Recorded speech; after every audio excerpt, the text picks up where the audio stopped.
بسم اللہ الرحمن الرحیم حامداً و مصلیاً اما بعد۔ کتاب الشہادات، گواہیوں سے متعلق مسائل کا بیان۔ باب ما جاء فی النیہ باب ما جاء فی البینہ علی المدعی،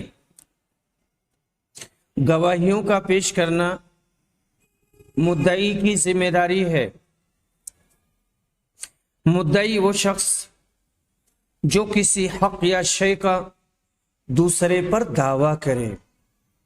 مدعا علیہ جس پر دعویٰ کیا جائے، بارے ثبوت شرعاً بھی مدعی پر ہے، یعنی ثابت کرنے کی ذمہ داری مدعی پر ہے، اور عقل و قیاس کا مقتضی بھی یہی ہے، کیونکہ اللہ تعالیٰ نے فرمایا ہے یا ایھا الذین آمنوا اذا تداینتم بدین الی اجل مسمی فاکتبوہ ولیکتب بینکم کاتب بالعدل۔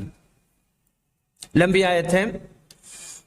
اے ایمان والو، جب تم آپس میں ادھار کا معاملہ کسی مدت مقررہ تک کے لیے کرو تو اس کو لکھ لیا کرو، اور لازم ہے کہ تمہارے درمیان لکھنے والا ٹھیک صحیح لکھے اور لکھنے سے انکار نہ کرے، جیسا کہ اللہ نے اس کو سکھایا ہے۔ اس لیے چاہیے کہ وہ لکھ دے، اور چاہیے کہ وہ شخص لکھوائے جس کے ذمہ حق واجب ہے، اور چاہیے کہ وہ اپنے پروردگار اللہ سے ڈرتا رہے اور اس میں کچھ بھی کم نہ کرے۔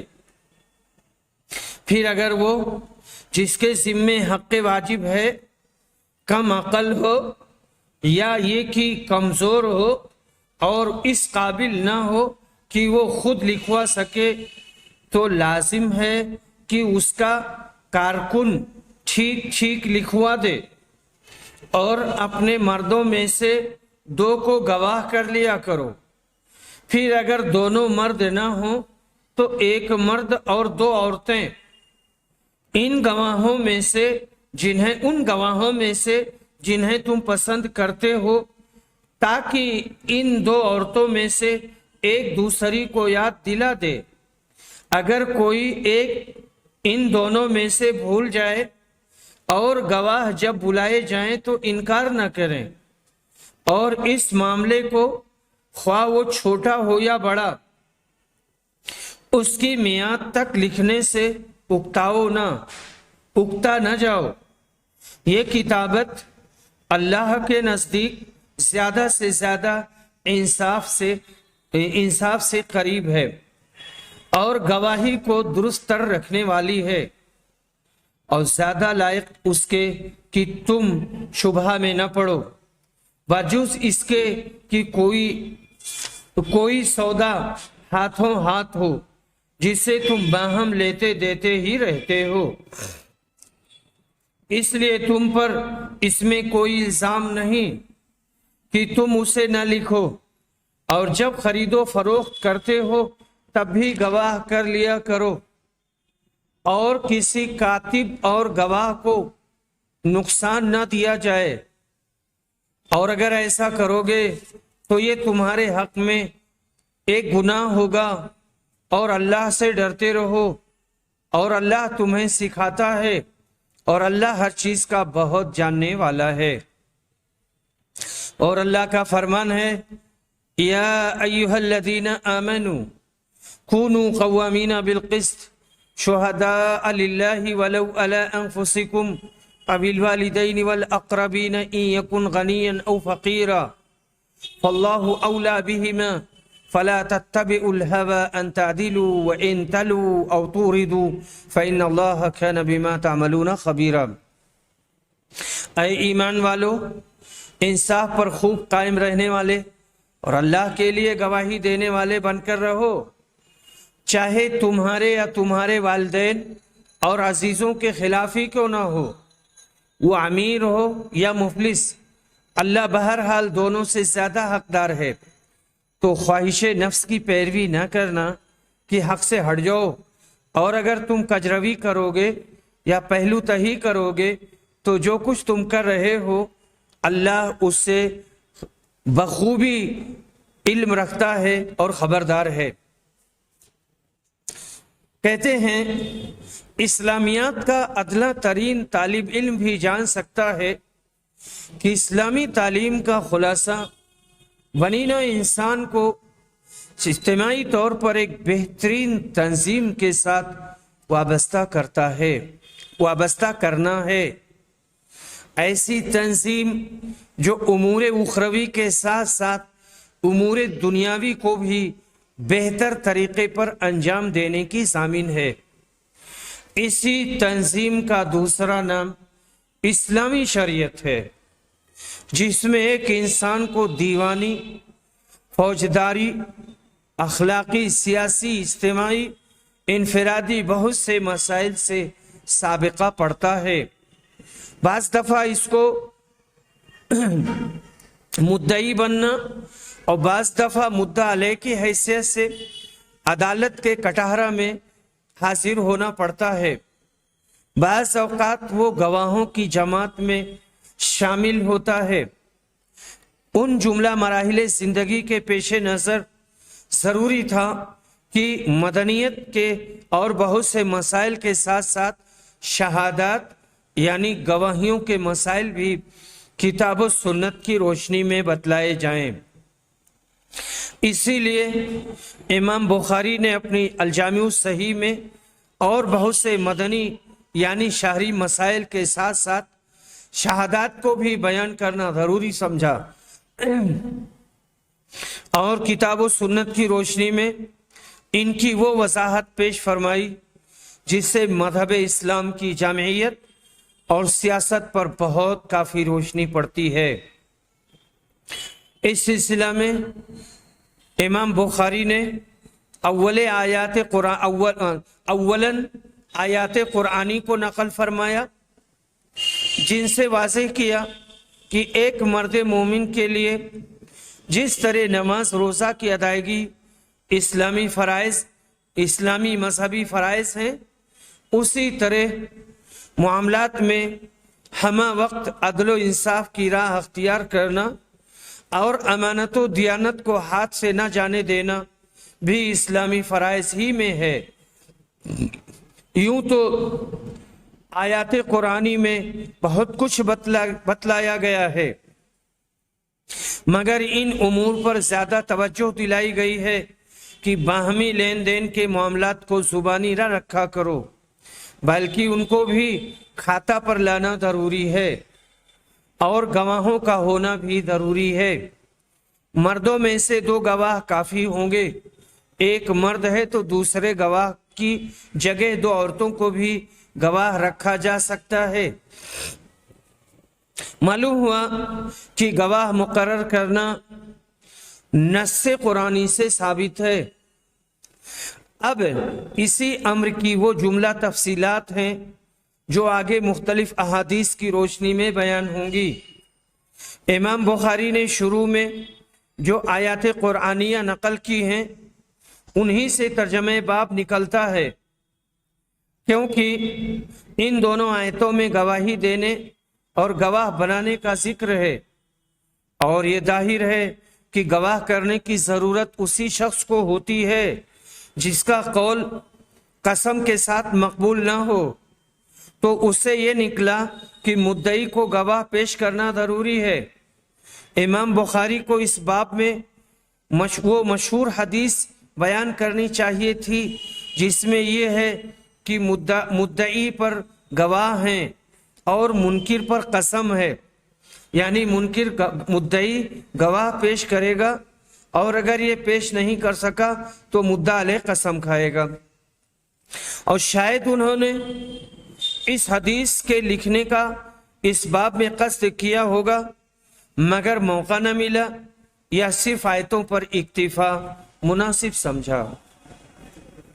باب اذا عدل رجل احدا فقال لا نعلم الا خيرا او ما علمت الا خيرا اگر ایک شخص دوسرے کی نیک عادات اور عمدہ خصائل بیان کرنے کے لیے اگر صرف یہ کہے کہ ہم تو اس کے متعلق اچھا ہی جانتے ہیں، یا یہ کہے کہ میں اس کے متعلق صرف اچھی ہی بات جانتا ہوں، تو یہ تعدیل مانی جائے گی۔ تعدیل و تزکیہ کے معنی کسی شخص کو نیک، سچا اور مقبول الشہادہ بتانا۔ بعض لوگوں نے یہ کہا ہے کہ یہ الفاظ تعدیل کے لیے کافی نہیں ہیں جب تک صاف صاف یوں نہ کہے کہ وہ شخص اچھا ہے اور وہ عادل ہے۔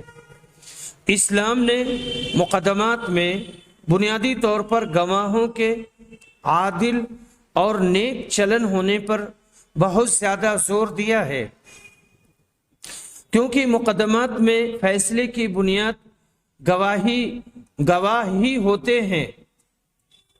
گواہوں کی تعدیل کے لیے ایک تو یہی راستہ ہے کہ حاکم کی عدالت میں کوئی معتمد آدمی اس گواہ کی عدالت اور نیک چلنی کی گواہی دے۔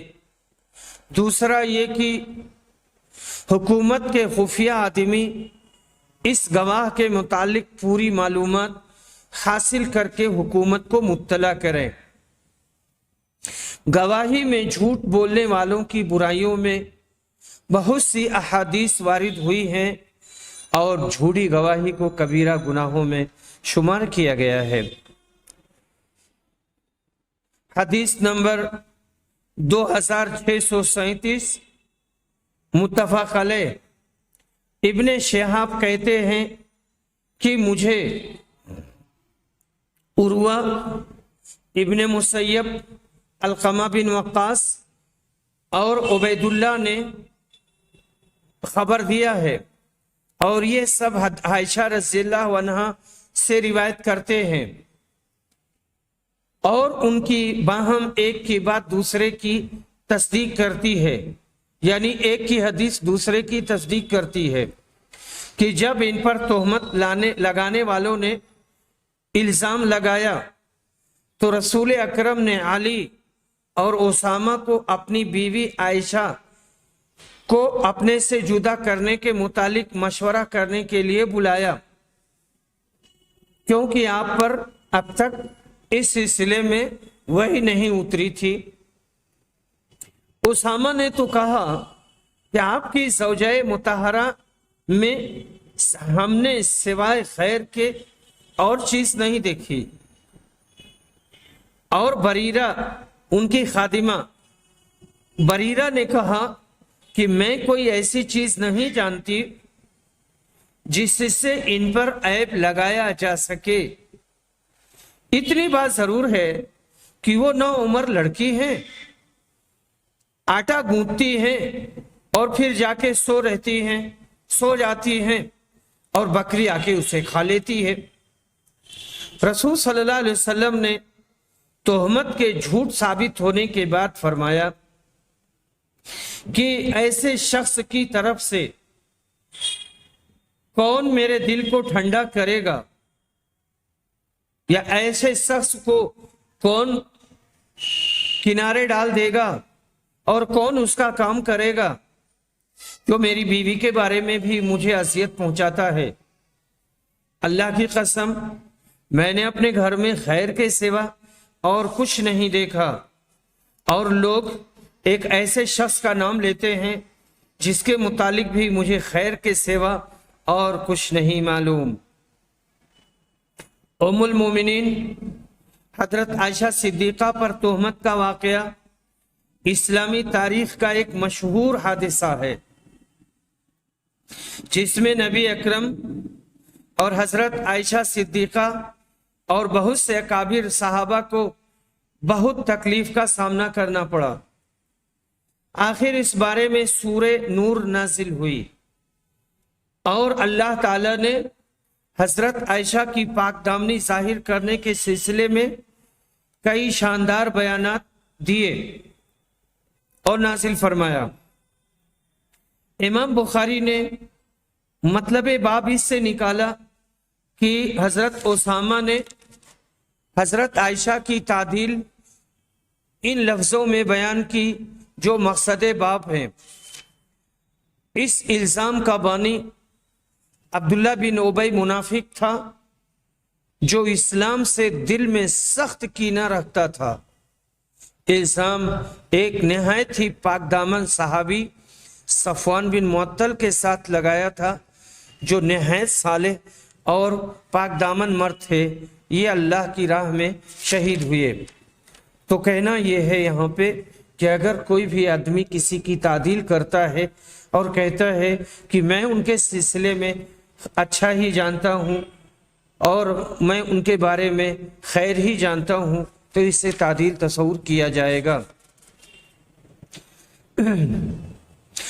باب شہادت المختبی، جو اپنے آپ کو چھپا کر گواہ بنا ہو اس کی گواہی درست ہے، اس کی گواہی کا بیان۔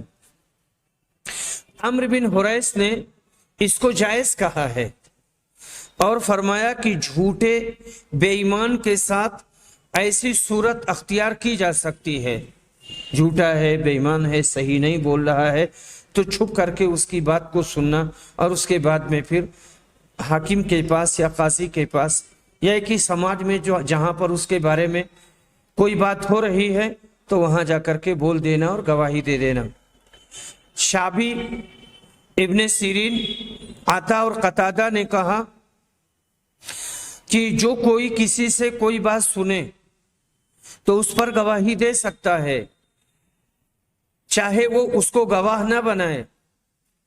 اور حسن بصری نے کہا کہ اسے اس طرح کہنا چاہیے کہ اگرچہ ان لوگوں نے مجھے گواہ نہیں بنایا لیکن میں نے اس طرح سے سنا ہے۔ اس باب کے ذیل میں شروع میں عمرو بن حریث کا نام آیا ہے۔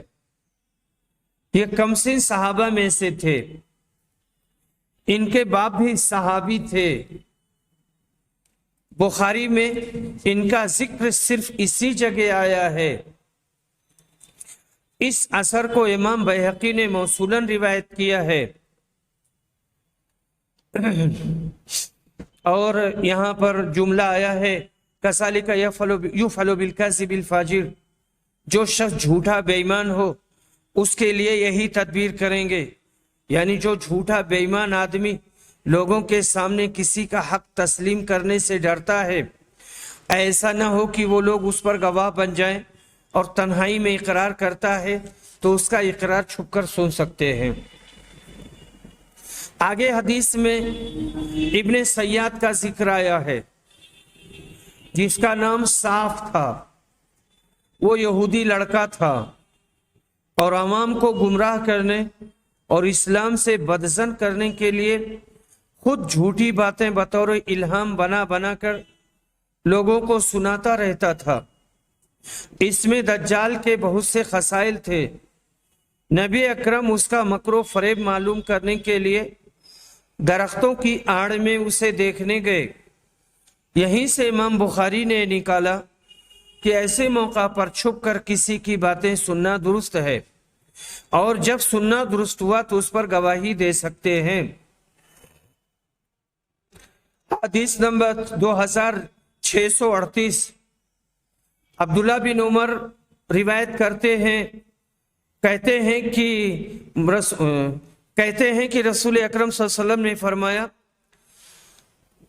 کہ ابی بن کعب کو ساتھ لے کر کھجور کے اس باغ کی طرف تشریف لے گئے، یعنی رسول اعظم ابی بن کعب کو اس باغ کی طرف گئے لے کر کے جس میں ابن سیاد تھا۔